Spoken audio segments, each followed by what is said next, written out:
Some stories feel like they've been around forever, the kind of tales whispered from one generation to the next. Today, we're diving into one just like that, a story from a town called Daryapur. And believe me, it starts with something as simple as a food stall, but it ends in absolute terror. Just imagine hearing that. Sounds simple enough, right? Almost polite. But what if following that one simple little condition was actually a death sentence? Okay, so let's set the scene. We're in Daryapur, a town in Bihar, and we're following a married couple, Viba and her husband Mohan. Their life is pretty normal, pretty routine, but there's this one little thing, this one small detail on the edge of town that's about to turn their entire world upside down. So every single time Viba and Mohan passed the busy Sunday market, they'd see it, this lone Momo stall, kind of set up away from all the action, away from the main crowd. It was just an odd place to set up shop, and it never failed to catch Viba's eye. And then there was the woman running the stall. Viba just couldn't help but stare. This woman was always dressed up in these fancy, expensive-looking clothes with this really bright, striking red lipstick. She just looked completely out of place. And the weirdest part? She never seemed to have a single customer. So Viba would always bring it up. She'd say to Mohan, why would a woman who looks so well off be selling momos on the side of the road all by herself? But Mohan, he was the practical one. He just brushed it off every time. What does it matter to us, he'd say. Come on, let's just go home. So life went on. The strange woman at the Momo stall just became this weird little background detail in their lives. Until, well, something wonderful happened that brought her right back into the spotlight. A few months go by, and the couple gets the amazing news that Viba's pregnant. They're absolutely overjoyed, and Mohan, well, he was just doting on her, ready to go out and get anything her heart or her pregnancy cravings desired. And then one day, it happened. Viba wasn't feeling great, didn't want to cook, and she made a simple request. She was finally curious enough to want to try the momos from that mysterious stall, just to see what they tasted like. Mohan, of course, just wanted to make his wife happy, so he agreed right away. So, on his way home from work, Mohan pulls over at the stall. He figures, hey, I'll grab a plate for myself while she packs up Viba's order. But the second he steps out of his vehicle, he knows something is terribly, terribly wrong. The entire area was just silent, empty. The woman was there, of course, dressed in red, humming this haunting old song to herself. And the moment Mohan walked up, this strong wind just whipped up out of nowhere.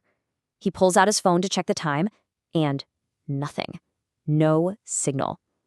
A really deep sense of dread starts to creep in. He orders 2 plates to go and one for himself to eat right there. The woman just smiles. She tells him, hey, since you're my first customer today, your plate is on the house. But then she adds that strange condition. You have to finish every single one. What happens next is just a complete descent into a nightmare. And it happens fast. First, as Mohan takes a bite, he looks down and sees the momos are filled with writhing, crawling worms. In pure shock, his eyes dart down to the ground, and he sees the second horror. The woman's feet are twisted completely backward. He snaps his head back up, and her transformation is complete. She's a Chudale, a terrifying witch from folklore, her face now a mask of pure evil. And then her voice, no longer soft, but demonic and booming, roars that demand, I told you to eat them all. Pure, primal terror takes over. Mohan throws the plate, scrambles for his bike, and just tears out of there as fast as humanly possible, not even daring to look back. But he doesn't get very far. He guns the engine, speeds down the road. And then, a few moments later, he's somehow right back where he started, with the witch just smiling at him.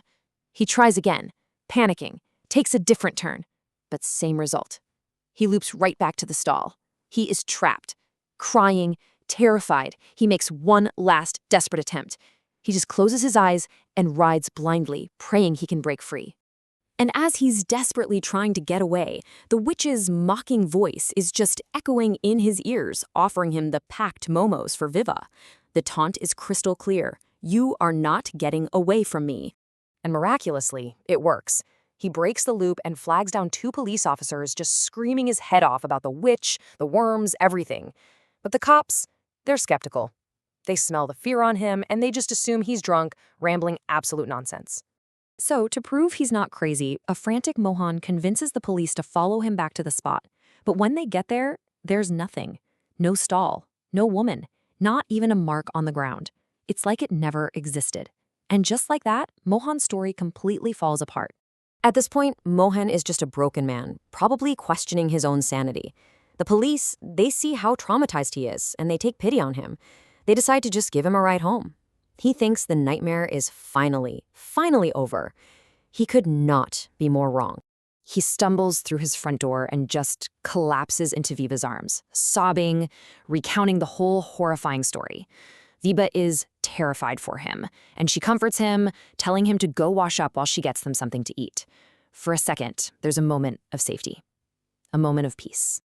Mohan goes into the bathroom, splashing cold water on his face, his heart still hammering in his chest. He takes a deep breath, trying to get a grip, and then he slowly lifts his head and looks into the mirror. And there, scrawled across the glass in what looks like blood, are the witch's words, that chilling question, a twisted echo of her one condition.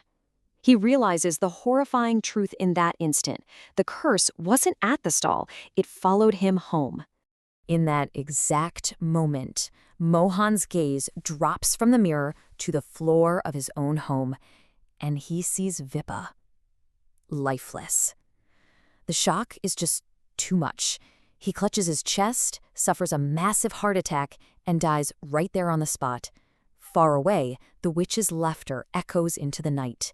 Her work is done. The story of the Momo witch of Daryapur is just this chilling reminder of how something so normal, so mundane, can suddenly twist into something monstrous. A simple craving becomes a deadly curse, and it leaves us all with a pretty haunting question. How thin, really, is the veil between our world and the horrors that might be lurking just on the other side?